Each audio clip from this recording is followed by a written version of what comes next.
السلام علیکم and welcome to Iqbal کا پاکستان. آج کا شو ہمارا 15واں یا 16واں ایپیسوڈ ہے. وی اسٹاپ کاؤنٹنگ وائل اگو. اس کی وجہ یہ تھی کہ جو باتیں ہم ان شوز میں کر رہے ہیں ان میں obviously دو بہت متضاد کیریکٹرز جس طرح آپ کہہ سکتے ہیں ٹیلی ویژن پہ بہت سارے لوگ دیکھتے ہیں اور وہ کہتے ہیں جی کہ علی عظمت نے ٹانگیں کیوں اس طرح رکھی ہوئی یا یہ ٹی شرٹ کیا پہن کے آ گیا, اور اکثر لوگ ان چیزوں میں پھنس جاتے ہیں. اور جو میسج ہے اس پروگرام کا جو کہ اقبال کی ڈاکٹرن کے اوپر ہم ڈسکس کر رہے ہیں سارے خود ہی پچھلے کچھ پروگرامز کے, اور اس کے اندر ہم جو مین امپورٹنٹ ایشوز ہیں جو کہ ہمارے ملک کو ہماری قوم کو مسلم امہ کو درپیش ہیں اس کو فگر آؤٹ کرنے کی کوشش کر رہے ہیں کہ یہ ہو کیا رہا ہے ہمارے ساتھ, اور یہ سارا کچھ جو پاکستانی قوم کے ساتھ اسپیشلی کیونکہ obviously ایک نیو ورلڈ آرڈر کا ایک ایجنڈا ہے جس کو کہتے ہیں دا بیلکنائزیشن آف پاکستان. ایک پروسیس ہے جس کو یوگوسلاویا سولوشن کے طور پہ کہ اس ملک کے بہت سارے ٹکڑے کیے جائیں اور ریلیجس ایلیمنٹ کو بھڑکایا جائے اور اس کے بعد لوگوں کو سارے اتنا تنگ کر دیا جائے, جیسے کہ آپ آج کل دیکھ رہے ہیں کہ بجلی, پانی, گیس ایک نئی مصیبت ہمارے سروں پہ ڈالی گئی ہے کاربن ٹیکس کی صورت میں, اور CNG اور یہ سب چیزیں جو پاور ریلیٹڈ ہیں, اور دوسری انسانوں کا جینا اتنا تنگ کر دیا جائے کہ یہ پھٹ پڑیں اور اپنے ملک اپنے اسٹیٹ کے ساتھ غداری کرنے پہ مجبور ہو جائیں.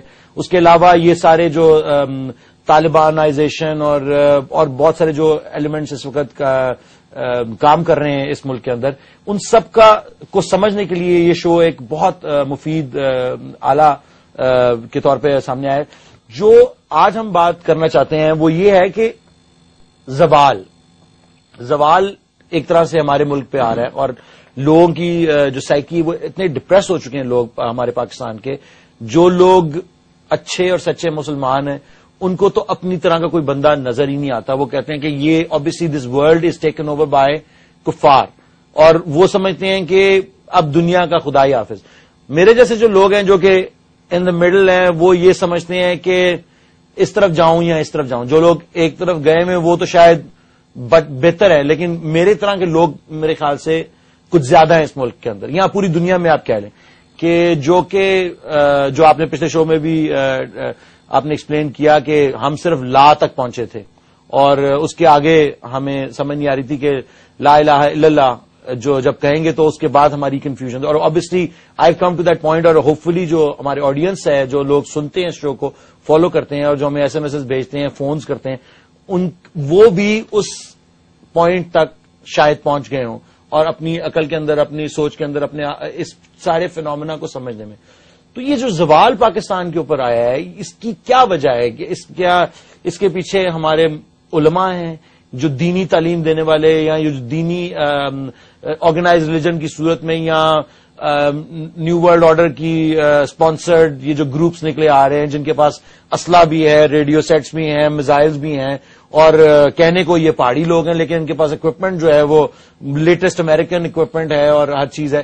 اور اس کے بعد پھر ہمارے ایک مولوی حضرات ہیں جو کہ کسی بھی چیز پہ فتویٰ دیتے ہیں. کچھ دن پہلے آپ کے اوپر بھی کچھ انہوں نے فتوے دیے ہیں, اور اب یہ بھی کہا گیا کہ آپ کافر ہیں اور یہ واجب القتل ہیں, اور اس طرح کی بہت ساری چیزیں فلوٹ کر رہی.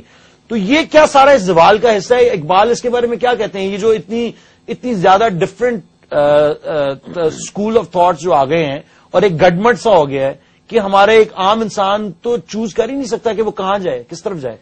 دیکھو علی, یہی بات ہم نے آپ سے پہلے بھی کہی تھی کہ اس ابلیس اس دجال کے نظام کی سب سے بڑی اسٹرینتھ یہی ہے کہ their ability to create confusion, disinformation اور جھوٹ کے ذریعے یہ اتنی دھند کریٹ کر دیتے ہیں, اتنی کنفیوژن کریٹ کر دیتے ہیں کہ انسان کو سیدھا راستہ صراط مستقیم نظر ہی نہیں آ رہا ہوتا.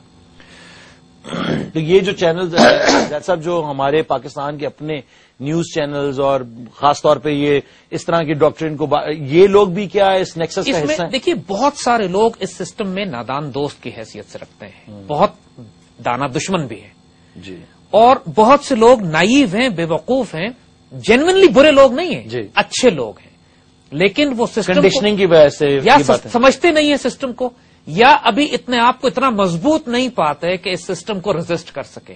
سو وہ اس سسٹم کے ساتھ گزارا کرتے ہیں. وہ نیپولین نے کہا تھا کہ if you don't like a law follow the law then reach at the top and then change it yourself. وہ نیپولین کا تھا. لیکن یہ اسٹرینتھ ہر آدمی میں نہیں ہوتی کہ وہ ایک آئیڈیالوجی کے ساتھ, ایک مشن آبجیکٹو کے ساتھ اپنے آپ کو قربان کرنے کی پوری ڈیزائر کے ساتھ اس سسٹم سے تصادم لے. It's not possible for everyone. اور دوسری طرف جب معاشرے کا, سویلائزیشن کا, تہذیب کا زوال آتا ہے تو سب سے پہلے جو اس کی اشرافیہ ہے, جو ایلیٹ ہے اس معاشرے کی, اس میں زوال آنا شروع ہوتا ہے. اس ایلیٹ سے آپ کیا کہتے ہیں؟ جو ہمارے ملک کے جو ایلیٹ ہیں وہ معاشرے کی اشرافیہ کیا ہوتی ہے؟ وہ اشرافیہ اس کو کہتے ہیں کہ جو ٹرینڈ سیٹرز ہوتے ہیں, جو معاشرے کو آئیڈیاز دیتے ہیں, تھاٹ پروسیس دیتے ہیں, جو نیا فیشن شروع کرتے ہیں, جو نئے آئیڈیاز کو لے کر آتے ہیں, جو نئے لاز بناتے ہیں, جو اسٹیبلشمنٹ ہوتی ہے, جو ملک کے لا کو کنٹرول کرتے ہیں, جو دین کی رہنمائی کرتے ہیں, روحانی رہنمائی کرتے ہیں. یعنی اس میں ریلیجیس ایلیمنٹ بھی ہے, اسپرچل ایلیمنٹ بھی ہے, اس میں پالیٹیشینز بھی ہیں, بیوروکریسی بھی ہے, رولرز بھی ہیں, آرم فورسز کی قیادت بھی ہے, اور سب زوال پذیر ہیں ہمارے اور نظر میں. اسکالرز بھی ہیں, دانشور جنہیں آپ کہتے ہیں, اور وہ لوگ جو اوپینین میکرز ہیں, اور آج کی دور کے لحاظ سے یہ میڈیا کہلاتا ہے. تو یہ سارا اشرافیہ ہوتا ہے پوری معاشرے کا. جو معاشرے کے 99% افراد ہوتے ہیں وہ بھیڑ بکریوں کی طرح ہوتے ہیں کہ جو اپنے معاشرے کے ٹرینڈز کو فالو کرتے ہیں, جو اپنے ڈے ٹو ڈے سروائیول میں اتنے مصروف ہوتے ہیں کہ ہائر ویلیوز کی طرف ان کو جانے کا موقع ہی نہیں ملتا. تو اللہ کے بندے معاشی قحط سے, اکنامک کرائسس سے اتنا پریشان نہیں ہوتے جتنا قحط الرجال سے ہوتے ہیں. قحط الرجال کا مطلب ہے کہ انسان ختم ہو گئے. جو آج کے دور میں آپ دیکھتے ہو کہ لوگ پریکٹیکلی پوچھتے پھرتے ہیں کہ لیڈرشپ کہاں سے آئے گی, کوئی ہمیں اچھا اسکالر بتا دیجئے جس سے ہم جا کے بات کریں, کوئی اسپرچل گائیڈ آج مل جائے ہم کو. آج کیوں حضرت معین الدین چشتی اور حضرت نظام الدین اولیاء جیسے بزرگ ہمیں نظر نہیں آتے؟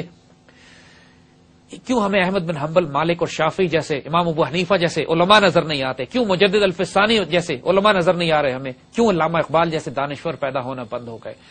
یہ تمام کی تمام نشانیاں ہوتی ہیں کہ معاشرہ بذات خود ایک زوال پذیر معاشرہ ہے, ایک زوال اس میں آیا ہوا ہے, اور اس کو ایک ریڈیکل انقلاب اور ریولوشن کی ضرورت ہے. دیکھیے, یہ پرابلم اقبال کے دور میں بھی تھی. اس زمانے جب اقبال نے شاعری کی ہے تو ظاہر ہے اس معاشرے کا انہوں نے پورا ڈائگنوسس کیا ہے, پورا علاج کیا ہے. اس زمانے میں جو معاشرے کی اشرافیہ تھی, اور سب سے زیادہ اشرافیہ میں جو کریٹیکل ایلیمنٹ ہوتا ہے وہ علماء کا ہوتا ہے, اسکالرز کا ہوتا ہے. اسکالرز اگر کرپٹ ہو جائیں, اسکالرز اگر کمپرومائز کر جائیں, اسکالرز اگر بادشاہوں کے درباری ملا بن جائیں, اسکالرز اگر وہ بن جائیں کہ جو بادشاہوں کے درباروں پہ کھڑے ہو کے بینیفٹس اور پرکس, پریولیجز, نوکری, منسٹرشپ اور سینٹ کے انتخابات کے لیے کیمپیننگ شروع کر دیں, تو یہ بڑا تاریک لمحہ ہوتا ہے. This is very dark time for the nation, for the ummah. اور with this we're going to take a short break and we'll be back very soon. Welcome back to Iqbal کا پاکستان. جی ڈاکٹر صاحب آپ کہہ رہے تھے. تو دا پروسیس از کہ جب معاشرے کے علماء, یعنی ہم آپ کو واقعہ سناتے ہیں کہ امام احمد بن حنبل پر خلیفہ وقت کے خلاف, بادشاہ وقت کے خلاف فتویٰ دینے کی وجہ سے ان کو گرفتار کر کے بادشاہ کے دربار میں لایا گیا, اور حکم دیا گیا بادشاہ کی طرف سے کہ ان کو کوڑے مارے جائیں. جب امام احمد بن حنبل پر کوڑے پڑتے تھے, اور وہ ایسے کوڑے تھے کہ کہتے ہیں کہ اگر ہاتھی کو بھی ایک کوڑا مارا جائے تو ہاتھی بھی چیخ پڑے, تو وہ اس کے اوپر امام احمد بن حنبل کوڑا کھاتے تھے اور ایک ڈاکو کو دعا دیتے تھے. اب لوگوں نے بعد میں پوچھا کہ جب آپ کو کوڑے پڑتے تھے تو آپ اس ڈاکو کو دعا کیوں دیتے تھے؟ تو امام کہتے ہیں کہ جب مجھے زنجیروں میں باندھ کر بادشاہ کے دربار کی طرف لایا جا رہا تھا تو سامنے سے اس ڈاکو کو زنجیروں میں باندھ کر لایا جا رہا تھا, اور وہ ڈاکو میرے پاس سے گزرتے ہوئے کہتا ہے کہ امام, میں نے کوڑوں کے خوف سے ڈاکے ڈالنے نہیں چھوڑے, آج وقت کا امام جا رہا ہے, ذرا ہم یہ دیکھیں کہ کوڑے کھا کے اپنا فتویٰ بدلتا ہے کہ نہیں. تو جب امام کو کوڑے پڑتے تھے تو وہ اس ڈاکو کو دعا دیتے تھے کہ اس نے میرا ایمان مضبوط کر دیا. یہ کیریکٹر. امام ابو حنیفہ بارش میں کہیں جا رہے تھے تو پھسلنے لگے, ساتھ کچھ بچے کھیل رہے تھے, کچھ بچے کھیل رہے تھے جو پھسلنے لگے, تو امام نے بچوں سے کہا کہ بیٹا دھیان سے ذرا پھسلنا نہیں. تو ایک بچہ مڑ کر امام کی طرف دیکھتا ہے اور کہتا ہے امام ہماری فکر نہ کریں, آپ نہ پھسلیے گا, آپ پھسل گئے تو امت پھسل جائے گی. بالکل. تو علماء کا یہ رسپانسبلٹی ہوتی ہے, یہ ذمہ داری ہوتی ہے. جب حضرت نظام الدین اولیاء دہلی میں ہیں تو اس وقت آس پاس دہلی کا جو ظالم بادشاہ ہے, بادشاہ تغلق, جس نے ان کو ڈیتھ تھریٹ دیا, یہ اس وقت کے بڑے بڑے درباری مولویوں نے بادشاہ کے ساتھ مل کے حضرت نظام الدین اولیاء کے خلاف فتویٰ دے دیا کہ یہ کافر ہیں. بالکل وہی معاملہ, جو وقت کا ریفارمر ہوگا اس کے خلاف فتوے آئیں گے.